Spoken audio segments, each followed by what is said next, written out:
అందరికీ నమస్తేనులా అందరు ఎట్లున్నారు మంచిగా ఉన్నారులే ఇలా కూడా మంచి మంచి కులం కులం ముచ్చట్లతోటి మళ్ళా మేము వచ్చేసినాం ముందుగా ఎట్లేదు దబ్బారి రైతుల గోసలు పట్టించుకొని సర్కార్ దుబ్బాక పట్టణంలో రైతన్నలు చేస్తున్నారు రాస్తారోకో కోమటిరెడ్డి వెంకటరెడ్డి ఫోటోను గాడిదకి కట్టి చేస్తున్నారు ఊరేగింపు కలెక్టరేట్ ముందు ధర్నా ఇక అడ్డుకున్న పోలీసులు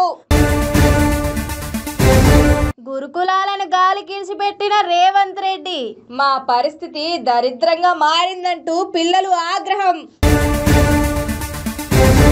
లక్కీ డ్రాల 500కే 16 లక్షల ఫ్లాట్ గెలిచిండు గీ అన్న కూతురు పేరుతోటే అన్నకు పట్టిందట గీ అదృష్టము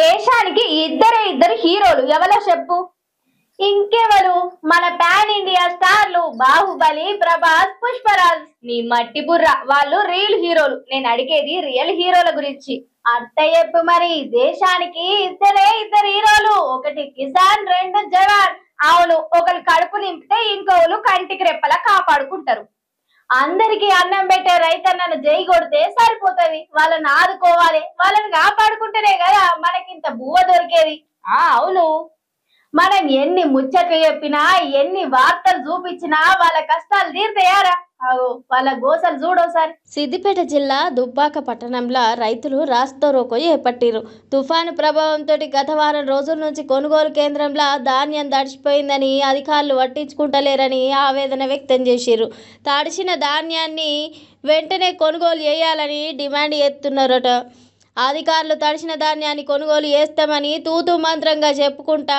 దాటేస్తున్నారని రైతులు ఆవేదన వ్యక్తం చేస్తున్నారు కొనుగోలు కేంద్రానికి వచ్చిన ధాన్యాన్ని వెంటనే అధికారులు కొనుగోలు చేసి ప్రభుత్వ గిట్టుబాటు ధర అందించాలని డిమాండ్ చేసిర్రు తడిసిన ధాన్యం ప్రభుత్వం కొనుగోలు చేయకుంటే ఆందోళన ఉధృతం చేస్తామని కూడా హెచ్చరించారు రైతులు చేపట్టిన రాస్తారోకోతోటి భారీగా వాహనాలు నిలిచిపోవడంతో పోలీసులు ఘటన స్థలానికి ఏరుకొని రైతులకు నచ్చజెప్పి రాస్తారోకోను విరమింపజేసిరట ఈ ఎలక్షన్లప్పుడు ప్రచారానికి వచ్చిన లీడర్లు మస్తు మాటలు చెప్పిర్రు ఎన్నో హామీలు అబ్బో వేరే లెవెల్ పర్ఫార్మెన్స్లు కూడా చేస్తారు వాళ్ళ పనే అదే కదరా సర్కార్ వచ్చినాక సచ్చిన్ రా బతికిన్ రా అని కూడా చూడరు పబ్లిక్ ని అడ్డుకున్నా మేం వచ్చుడు దోరే ఏ లోటు లేకుండా చూసుకుంటాం ఈ ప్రాజెక్టులు కడతాం ఆ వంతెలను నిర్మిస్తామన్నారు తీరా నమ్మితే నట్టిట్లా ముచ్చిపోతున్నారు పో నమ్మి నాన్న వస్తే పుచ్చి బుర్రలైన చందంగానే తయారైంది కదా ఈ కాంగ్రెస్ సర్కార్ కూడా ఇగో గీళ్ళని చూడు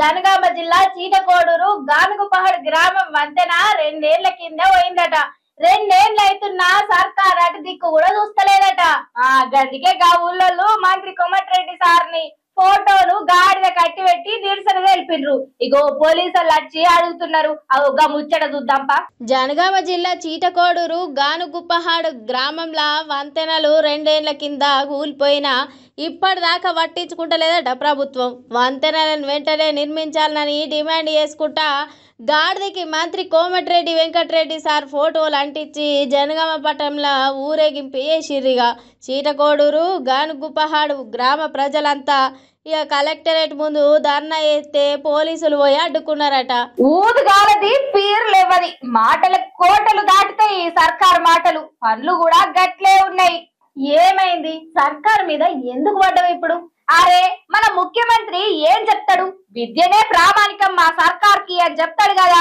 అవును దానిలో ఏం డౌట్ ఉన్నది ఇప్పుడు నీకు మరి ఎట్లయితే తెలంగాణకు విద్యాశాఖ మంత్రి విద్యాశాఖ మంత్రి లేడు మరి అట్లయితే గురుకుల పిల్లల బాధలు ఏమి కావాలి గురుకుల పిల్లలు బాధపడుకుంటా వాళ్ళ గోసలు రోడ్డు మీదకి వచ్చి చెప్పుకుంటున్నా సర్కారుకి ఎందుకు నిద్ర పోతుంది గంతగానం మొద్దు నిద్ర ఇగో చూడు సూర్యాపేట కాడ గురుకుల పిల్లలంతా ఈ సర్కార్ వచ్చినప్పటి నుంచి గురుకులాల పరిస్థితి గిట్లయింది గింత దరిద్రంగా గింత అధ్వానంగా తయారైందని రోడ్డు మీదకి వచ్చి పిల్లలందరూ నిరసన తెలుపుతున్నారు అవును ఇదైతే నిజమేనుల్లా ముందుగాల గురుకుల పిల్లల గోస చూద్దాం పర్రి. సూర్యాపేట బాలెంల గురుకుల పాఠశాలల ప్రిన్సిపల్ శైలజ బీళ్లు తాగుతుందట.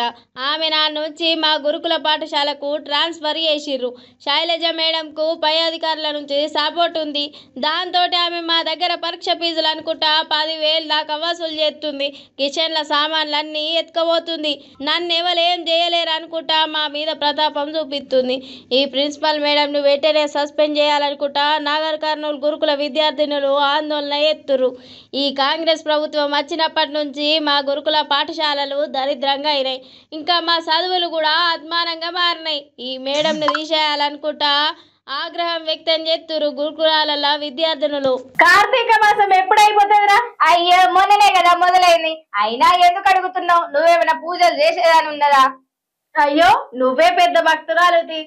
కనీసం ఈ ఏడన్నా ఒక పొద్దు వట్టు పిల్ల అన్న ఇన్నవా నువ్వు నా మాట? అమ్మో ఒక్క పొద్దు 6 పూటలకు ఒక్క పూట తక్కువ తిన్నా నాకు కళ్ళంతా చక్కెర వచ్చినట్టు అవుతుంది. 6 పూటలు తింటే అంతే ఉంటున్నావు. అయినా నేను ఒక్క పొద్దుంటే మా అయ్య మస్తు ఫీల్ అవుతాడు. ఏరి కోరి పుట్టినా కారు కింద మట్టి అంటకుండా సాధిండు. మా ఇంటి అదృష్టాన్ని మా ఇంటి మహాలక్ష్మిని నేనే. ఊకో ఇక అన్ని ఏతులు. నువ్వే కాదు ఏ ఆడపిల్లకైనా వాళ్ళ ఇంటి అదృష్టమే ఉంటది. ఏ తండ్రి అయినా ఏ బిడ్డను చూసి గట్లే ఫీల్ అవుతాడు. ఇగో గీడ చూడు, ఈ సిట్టిదాని వల్ల వాళ్ళ నాన్నకు పట్టిన అదృష్టం ఏందో. యాదాద్రి భువనగిరి జిల్లా చౌటుప్పల్ మండల కేంద్రంలో తన ఫ్లాట్ అమ్ముడు పోకపోవడంతో లక్కీ డ్రా పద్ధతిలో ఫ్లాట్ విక్రయించేందుకు నిర్ణయించిందట రామ్ బ్రహ్మచారి అనే వ్యక్తి. ఈ లక్కీ డ్రాలా తన కుటుంబంలోని 4 పేర్ల మీద కూపన్లు వేసిండట శంకర్ అనే వ్యక్తి. ఇక ఇటీవల లక్కీ డ్రా తీయంగానే తన కూతురు అన్సిక పేరు మీద ఉన్న కూపన్ తోటి ఫ్లాట్ గెలుచుకున్నాడట శంకర్ అనే వ్యక్తి. ఇక 500 రూపాయలకి 66 గజాల ఫ్లాట్ గెలుచుకున్నపై సంతోషం వ్యక్తం చేసిండు. ఇక శంకర్ అనే వ్యక్తి 10 నెలల తన కూతురు పేరు మీద వేసిన కూపన్తో కలిసి వచ్చిందని అదృష్టం నాకున్నదని అనుకుంటున్నట.